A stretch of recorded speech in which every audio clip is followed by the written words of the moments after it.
You know, some people think, oh, well, I already think about these things. But you know what? It's really good to get an overview of all the things you should be thinking about and to have your mind refreshed. And I think that this is a really important topic this morning.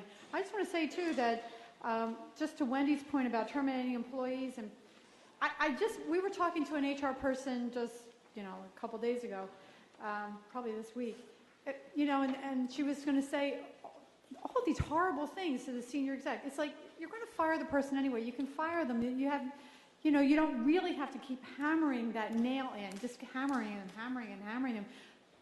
Our thing is say a kind word. And we have in your handout somewhere examples of kind words that you're allowed to say to an employee, no matter what they are, you know, unless, look, if they've stolen from you and things like that. But they just got bad performance reviews and there's no, they still have something to offer the world. They still have something to offer the world, just not at your place.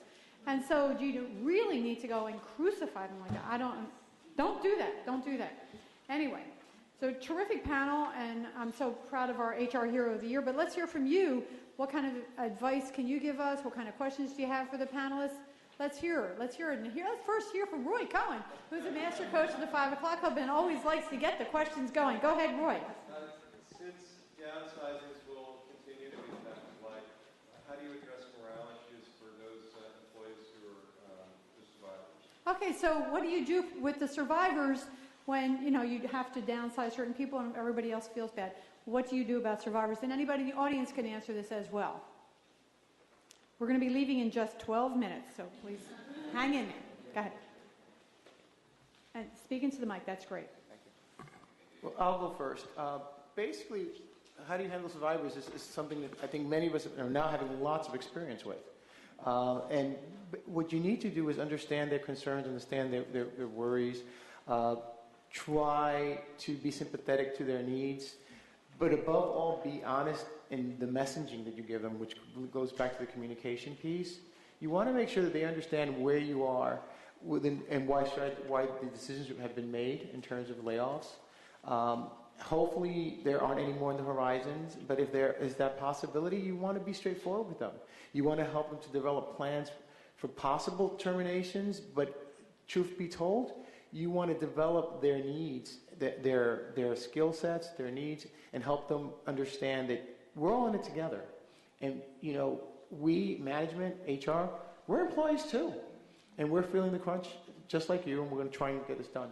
I just want to say, too, more companies are, not just for executive coaching and leadership training, but having us come in and do employee development programs for, you know, groups of 20 employees at a time, which helps people see what their strengths are, what do they bring to the organization, helps them get re-engaged and re-energized, and also lets them see your commitment to them. And so, I mean, they're really not that expensive, and it adds energy to the organization. It says, this is a new day, we're going forward, and here, let's try to figure out where you might fit in the future of this new organization. Guess what? They're all new organizations now. Everybody's having to regroup and figure out what are they going to be doing going forward. Everybody's doing that. Anybody else have any comments up here? I just think that you have to be sensitive to the fact that they are going to be, many of the survivors are working twice as hard as they had worked a year before. And I think that, you know, a lot of the things that we're talking about that sound kind of light and silly, like these rewards or taking someone out to lunch or, you know, doing something that's going to give them something extra, even if it's token and not necessarily financial. But first and foremost, recognizing, I know you're working twice as hard. I know you're used to having a lot more help. Are there other things that we can do for you to make your job easier? And maybe there are. Maybe they have solutions. Maybe they can tell you how to solve the problem. I agree completely, but also, Jeannie, I hope you're going to make your point about re-examining their jobs. Maybe they don't have to do all of this stuff. Right. And I also wanted to add to the comment that Wendy made, that we had the employees give us feedback, and they were part of the solution, and they were very creative with coming back with ideas and suggestions for how to build stronger teams, boost morale.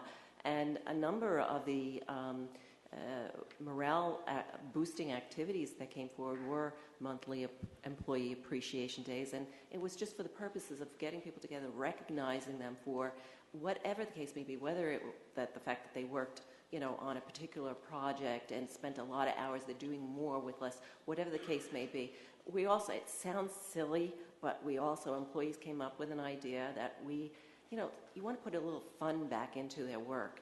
And we decided that as a company, we needed to do some sort of event that would really help people get together, communicate, build some teamwork back into the place.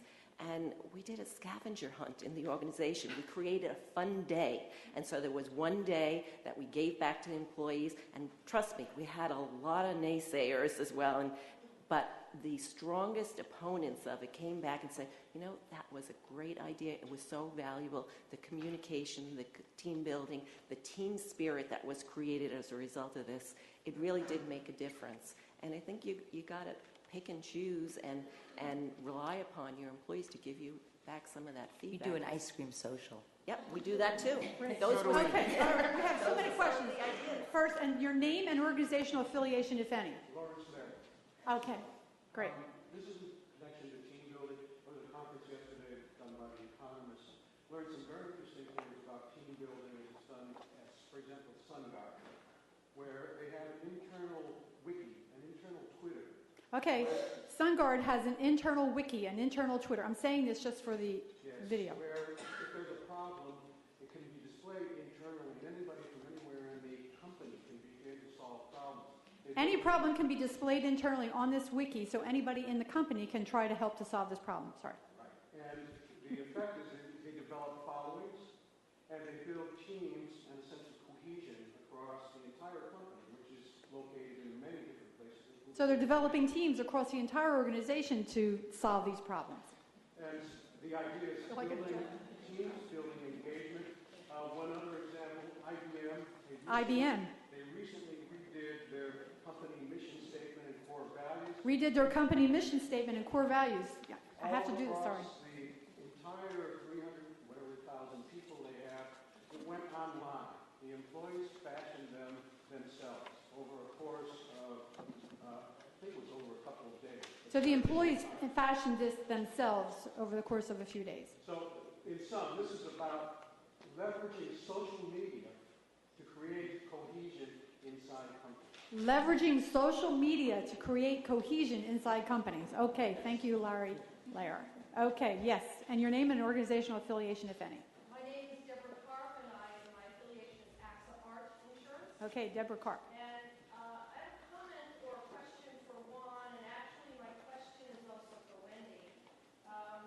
Juan, you mentioned stay interviews, which really hit home with me because I have recently proposed to my organization a new type of employee evaluation process. Deborah has proposed to her organization a new type of employee evaluation process. We have 3 minutes. Involving very much what you were talking about in terms of the stay interviews. On the other side of the coin, my question is regarding exit interviews, which I inherited when I took the position. The question involves exit interviews. You have to get to the question. We have a few minutes, sorry. When I'm conducting the exit interviews, I tell the employee who's doing that these are confidential. I find that to be somewhat counterproductive because then my hands are tied as to what I can share. How do you respond to that? I know that you say... How do you handle telling employees that this is confidential because then your hands are tied? Is that the question? Okay, we only have 2 minutes. Great. That's actually a great question. With regards to it being confidential, it is confidential, but it's not confidential. It's your responsibility as an HR person to report back trends in terms of what your findings are. So yes, it's confidential from the standpoint that I'm not going to associate it to you, the employee, but if I find that there are trends, and a number of employees are sharing this information, then you can take that information to the next level and investigate it. And you should share that on the onset with the employees as you're conducting the exit interview. Okay, anybody else have a comment about that? Quick comment about that? I would agree. I think defining what confidential means up front is very important, and the ideas can be shared even if the person's name and position are not. We do the same thing. We tell them up front exactly what will be shared and in what context that it's going to be held, probably in terms of their names. That's not them particularly, but again, just that we report basically the statistics or the findings. Thank you all. Let's give a round of applause for our panelists. Yay. And our HR hero of the year. Yay. Thank you all for coming. And we'll see you next time in November.